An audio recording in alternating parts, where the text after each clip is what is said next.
안녕하세요, 이 선생님. 안녕하세요, 현 선생님.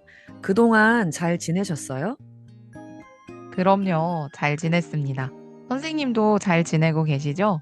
네, 별일 없이 지내고 있는데 요즘 날씨가 꽤 더워져서 잠을 못 자고 있어요. 어머, 그래요. 피곤하시겠어요.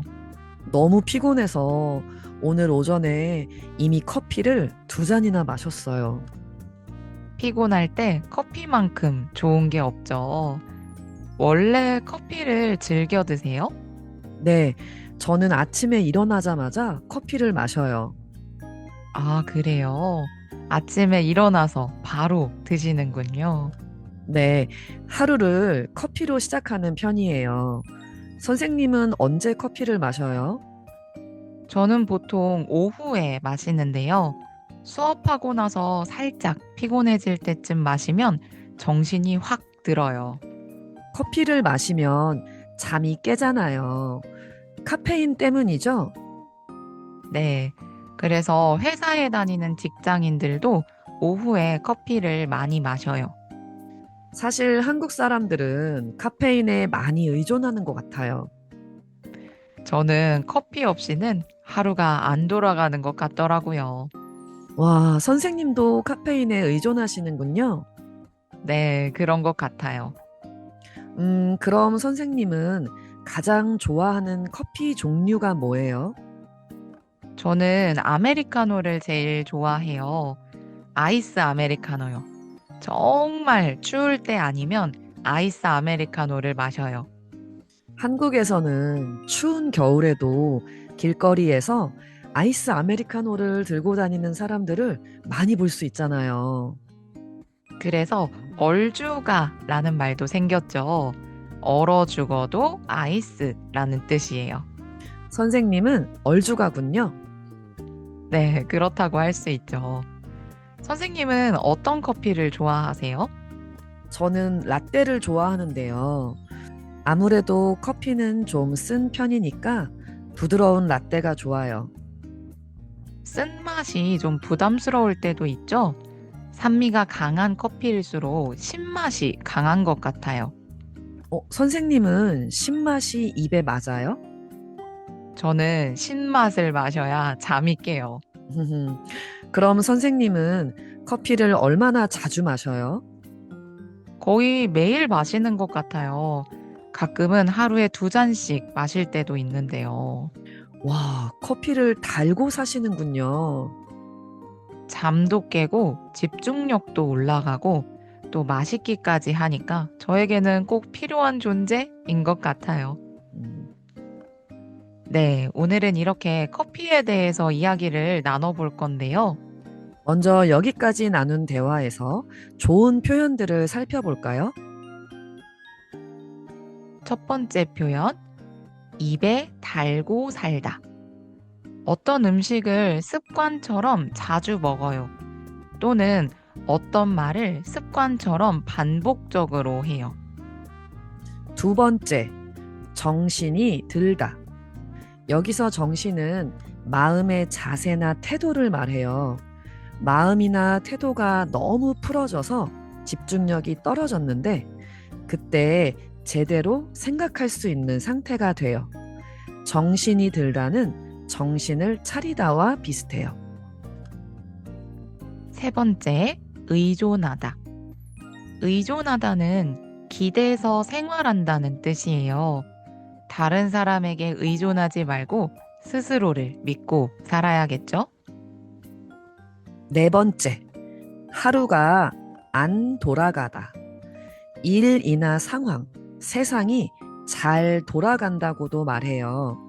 잘 진행되어 간다는 뜻이에요. 요즘 일이 잘 안 돌아가서 걱정이에요.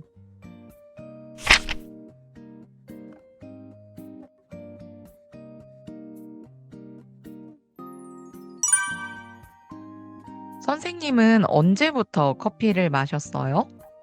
저는 어렸을 때 지금 같은 아메리카노를 마신 건 아니고요. 믹스 커피 있죠? 물에 타서 마시는 믹스 커피요. 한국에서는 맥심 믹스 커피가 유명해요. 단맛이 많이 나는 커피죠. 네, 그걸 중학교 때 시험 기간에 처음 마시기 시작한 것 같아요. 아, 학생 때부터 마셨군요. 처음에는 커피 맛을 잘 몰랐어요. 그냥 친구가 마시니까 저도 따라서 마셨어요. 그렇게 시험 때문에 공부하려고 마시는 학생들이 많은 것 같아요. 맞아요. 맛도 모르면서. 그때는 그렇게 커피를 마시니까 어른이 된 기분이 들었어요. 선생님은요? 저는 어렸을 때 부모님이 드시는 걸 옆에서 종종 봤는데 저희 부모님도 그때는 믹스 커피를 드셨어요. 옆에서 보다 보니까 자연스럽게 커피를 접하게 된 것 같아요. 그럼 요즘도 부모님께서 커피를 즐기세요? 네, 요즘도 믹스 커피를 드실 때도 있고 가끔은 카페에 가셔서 캐러멜 마키아토나 바닐라 라떼 같은 달콤한 커피를 즐기세요. 음, 단 커피를 좋아하시는군요. 네. 선생님은 단 커피는 안 좋아해요? 아, 요즘엔 입맛이 바뀌어서 그런지 단 커피는 잘 안 마시게 되더라고요. 저도 이제는 나이가 들면서 취향이 생긴 것 같아요. 어떤 커피가 맛있고 어떤 커피가 별로인지 저만의 기준이 생겼어요. 그렇죠? 저도 취향이 생기면서 다양한 원두를 시도해 보게 되는 것 같아요. 원두는 커피콩이라고도 하는데 원산지에 따라 맛도 다르잖아요. 네, 한국은 커피콩을 직접 키우는 게 아니니까 보통 다 수입이에요. 다른 나라에서 수입해요. 네. 유명한 커피 원산지가 있잖아요. 에티오피아, 케냐, 브라질, 코스타리카, 인도네시아, 베트남 등 많은 나라에서 커피콩이 나요. 사실 저는 원산지까지 따지면서 커피를 마시는 건 아닌데요. 저도예요. 그렇게 전문가는 아니라서요. 그래도 유명한 커피는 마셔보려고 해요. 세계 3대 커피가 있죠. 맞아요. 전 세계에서 맛있기로 유명한 세 종류의 커피 원두가 있어요. 뭐예요? 찾아보니까 자메이카 블루 마운틴, 하와이 코나, 예멘 모카 마라티라고 해요. 음, 선생님은 다 마셔보셨어요? 아니요. 저는 블루 마운틴만 마셔봤어요. 흔히 블루 마운틴 커피는 밸런스가 좋다고 하는데 저한테는 그냥 맛있는 커피였어요. 엄청 시지도 않고 쓰지도 않아서 좋았어요. 음, 저는 하와이 코나 커피를 마셔봤는데요. 맛있더라고요. 커피니까 분명히 쓰고 신맛이 있는데 부드럽다고 느꼈어요. 저희 모두 예멘 모카 마라티 커피는 못 마셔봤네요. 나중에 기회가 되면 마셔봅시다. 좋아요. 참 저는 요즘엔 디카페인 커피도 자주 마시려고 노력해요. 카페인 프리, 카페인이 없거나 적은 커피죠. 디카페인 커피라고 해요. 네. 가끔 커피를 마시고 나면 잠을 못 잘 때가 있어서 늦은 오후에는 카페인을 피하려고 해요. 저도 그래서 디카페인 커피를 찾게 되더라고요. 오후에 약속이 있어서 카페에 가면 디카페인 원두로 바꿀 수 있는지 물어보곤 해요. 이렇게 점점 경험이 쌓이면서 커피를 즐길 줄 알게 되는 것 같네요. 음, 네, 그럼 여기까지 또 좋은 표현들을 살펴볼까요? 첫 번째, 커피를 접하다. 저는 17살 때 처음 커피를 접했어요. 그때 처음 커피를 알게 되고 커피를 시작했어요. 소식이나 뉴스를 접한다고 말하기도 해요. 두 번째, 취향이 생기다. 취향은 뭐가 좋고 뭐가 싫은지를 나타내는 마음인데요. 어렸을 때는 나한테 뭐가 좋은지, 내가 뭘 좋아하는지 몰랐는데 경험을 하면서 취향이 생겨요. 세 번째, 원산지를 따지다. 저는 원산지를 따져요. 그럼 제가 커피를 마실 때 커피 원산지가 중요하다는 거예요. 계획을 세우거나 일을 할 때 어떤 것을 특히 중요하게 생각해요. 따진다고 말해요. 네 번째, 흔히 라고 하다.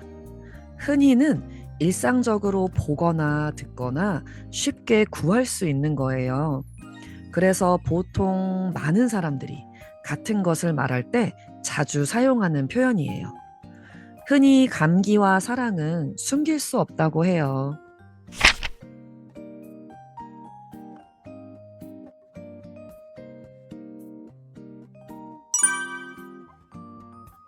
한국에는 커피숍이 정말 많죠. 네, 먼저 대표적인 대기업 프랜차이즈로는 스타벅스와 투썸 플레이스, 할리스 등이 있어요. 그리고 요즘은 저가 커피숍도 많이 있잖아요. 네, 저가는 가격이 싸다는 뜻인데요. 저가 커피 브랜드로는 어떤 커피숍이 있나요? 메가커피나 백다방, 컴포즈 커피, 또 요즘엔 우지 커피가 뜨더라고요.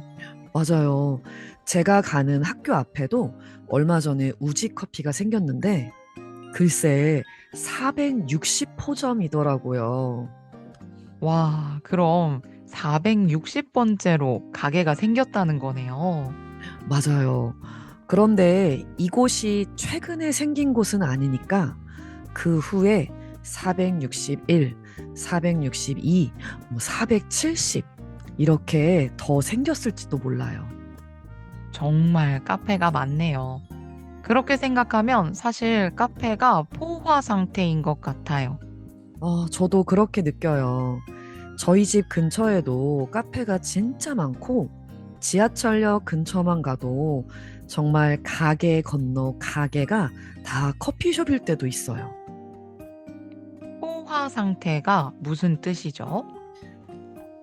최대 한도까지 꽉 찼다는 뜻이에요. 사람들이 많으면 당연히 커피숍도 많이 필요해요. 그런데 사람은 100명인데 커피숍도 100개예요. 그럼 너무 많잖아요. 그럴 때 포화 상태라고 해요. 너무 많아서 넘쳐요. 하지만 집 근처에 커피숍이 있으면 좋은 점도 있어요. 네, 접근성이 좋으니까 쉽게 갈 수 있고 저가 커피숍은 부담 없이 이용하기에도 좋아요. 네. 이렇게 커피숍이 많은데 선생님은 커피숍에서 뭘 하세요? 친구를 만나기도 하지만 혼자 카페에 갈 때도 많아요. 특히 저는 주말 오후에 가서 일을 하기도 하고요. 요즘 카페는 단순히 커피를 마시러 가는 공간이라고 말하기보다는 좀 다른 공간으로도 활용되는 것 같아요. 특히나 요즘 대학생들을 보면 카페에서 과제나 공부를 하는 모습을 많이 볼 수 있는데요. 그래서 카공족이라는 말도 생겼죠. 카페에서 공부하는 사람들이라는 의미예요. 맞아요. 옛날에는 도서관이나 독서실 같은 조용한 공간에서 공부하는 사람들이 많았다면 요즘엔 좀 자유로운 분위기의 카페에서 공부하는 사람들이 많아졌어요. 그래서 카페 같은 분위기에서 공부할 수 있는 스터디 카페도 정말 많이 생겼어요. 또 카페에서 업무를 보기도 하고요. 이렇게 카페는 집도 아니고 사무실도 아니지만 집이나 사무실에서 하는 일들을 할 수 있죠. 이상하게 카페에서 일하면 일이 잘 되지 않아요? 맞아요. 카페에서 집중이 잘 돼요. 집에 있으면 자꾸 눕거나 텔레비전을 보게 되니까 카페에 나가게 되는 것 같아요. 또 카페에서 책도 읽고 일기도 쓰고 그런 개인적인 일들을 하면서 시간을 보내요. 이렇게 카페는 이제 집도 아니고 사무실도 아닌 제 3의 공간이 되었어요. 이게 한국만의 카페 문화가 된 것 같아요. 네, 그럼 여기까지 또 좋은 표현들을 살펴볼까요? 첫 번째, 접근성이 좋다. 접근성은 교통수단을 이용해서 어떤 장소나 시설에 쉽게 갈 수 있는지를 말해요. 요즘 커피숍들이 많아서 쉽게 갈 수 있어요. 접근성이 좋아요. 두 번째, 업무를 보다. 업무는 일을 말해요. 일을 하다도 있지만 업무를 본다고 말할 수 있어요. 업무가 많을 때에는 집에서 업무를 보기도 해요. 세 번째, 제3의 공간. 제3은 첫 번째, 두 번째가 아닌 세 번째를 말해요. 집이나 회사가 아닌 세 번째 다른 공간을 말해요. 요즘 카페는 제3의 공간이 되었어요.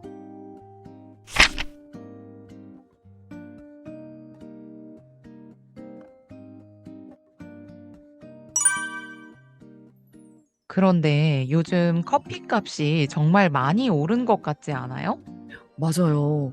몇 년 전만 해도 아메리카노 한 잔이 3,000원 정도였던 것 같은데 요즘은 5,000원이 넘는 곳도 많아요. 물가가 오르다 보니까 커피 가격도 같이 오른 것 같아요. 물가가 요즘 장난이 아니죠. 특히 유명 프랜차이즈 카페는 가격이 부담스러울 때도 있어요. 친구랑 같이 카페에 가서 커피 두 잔에 디저트 하나 주문하면 요즘엔 거의 한 끼 식사값이더라고요. 맞아요. 어떨 때는 밥보다 더 비쌀 때도 있어요. 그런데 신기한 건 이렇게 가격이 올라도 사람들이 계속 찾는다는 거예요. 맞아요. 이렇게 가격이 오르다 보니 저가 커피 브랜드 인기가 점점 더 많아지고 있고요. 네, 메가커피나 컴포즈 커피 같은 곳은 가격 대비 만족도가 높은 것 같아요. 맞아요. 커피 한 잔에 2,000원 정도인데 양도 많고 맛도 괜찮으니까요. 그래서 흔히 가성비가 좋다고 말하죠. 네, 적은 돈으로 큰 만족을 얻을 수 있어요. 그런데 반대로 비싼 커피를 선호하는 사람들도 많아요. 네, 선생님은 7,000원, 8,000원 하는 커피를 사 마실 수 있어요? 가끔은요. 음, 솔직히 매일 마시기에는 부담스럽지만 특별한 날에는 마실 수 있을 것 같아요. 저는 예전에는 비싼 커피를 마시는 게 이해가 안 됐는데요. 왜요? 커피 맛을 잘 모르기도 했고, 같은 커피인데 왜 이렇게 비싸지? 하는 생각이 들었거든요. 저도 그랬어요. 그런데 요즘은 조금 생각이 달라졌어요. 어떻게 달라졌어요? 커피 맛을 이제는 좀 알게 됐고, 또 가장 큰 건 커피 자체보다 공간 경험의 비용을 지불하는 거라는 생각이 들더라고요. 아, 맞네요. 분위기 좋은 카페에 가면 커피만 마시는 게 아니죠. 네. 음악도 듣고, 책도 읽고, 친구와 이야기도 하고요. 사진도 찍고요. 요즘은 SNS에 올릴 사진을 위해 카페에 가는 사람도 많잖아요. 맞아요. 그래서 어떤 사람들은 브랜드 이미지를 소비한다고 말하기도 해요. 브랜드 이미지를 소비하다? 네. 단순히 음료를 구매하는 것이 아니라 그 브랜드가 가진 분위기나 가치를 함께 소비하는 거예요. 요즘 사람들은 커피숍의 인테리어나 브랜드에서 판매되는 굿즈 상품들, 또 때때로 진행하는 이벤트들에 관심이 많잖아요.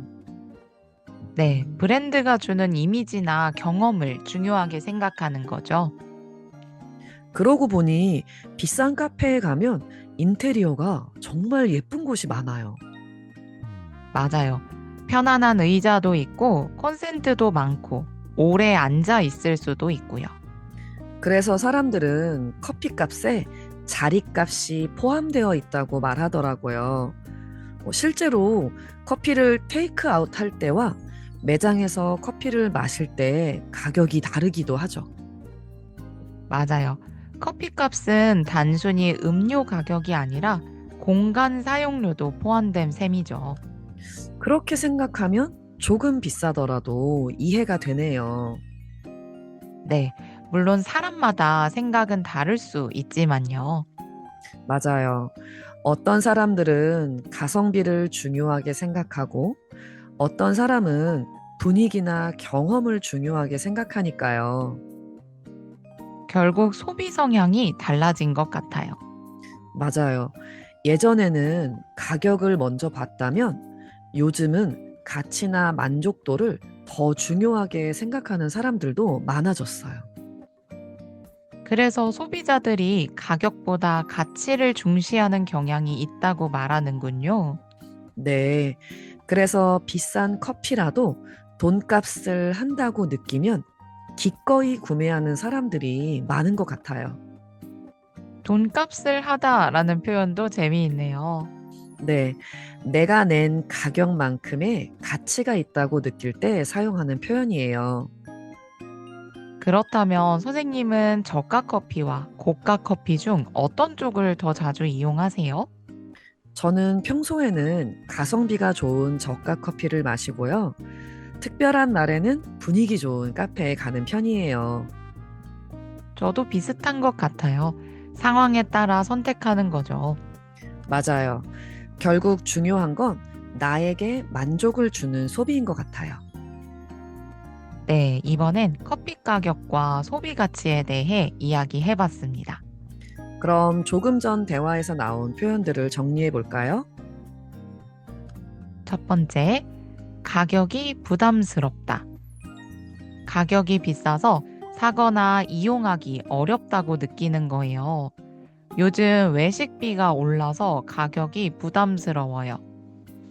두 번째, 물가가 오르다. 생활에 필요한 물건이나 서비스의 가격이 전체적으로 올라가는 것을 말해요. 최근 몇 년 동안 물가가 많이 올랐어요. 세 번째, 가성비가 좋다. 가격에 비해 품질이나 성능이 좋다는 의미예요. 이 카페는 양도 많고 맛도 좋아서 가성비가 좋아요. 네 번째, 돈값을 하다. 지불한 만큼의 가치가 있다고 느낄 때 사용해요. 호텔은 비쌌지만 서비스가 좋아서 돈값을 했어요. 오늘은 커피에 대한 다양한 이야기를 나눠봤는데요. 커피를 언제 마시는지부터 시작해서 커피 취향, 한국의 카페 문화, 그리고 비싼 커피의 가치까지 함께 이야기해 봤어요.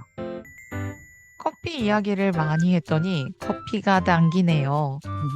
저희 커피 한잔 하러 갈까요? 좋아요. 여러분은 어떤 커피를 좋아하시나요? 또 여러분이 사는 나라에는 어떤 독특한 카페 문화가 있는지도 궁금하네요. 오늘 배운 표현들을 활용해서 댓글로 여러분의 이야기를 남겨주세요. 그리고 저희 대화를 들으면서 새로운 표현이나 단어를 배웠다면 꼭 직접 사용해 보세요. 언어는 많이 듣고 많이 말할수록 더 자연스러워지니까요. 그럼 다음 영상에서 또 만나요. 안녕히 안녕히 계세요. 계세요.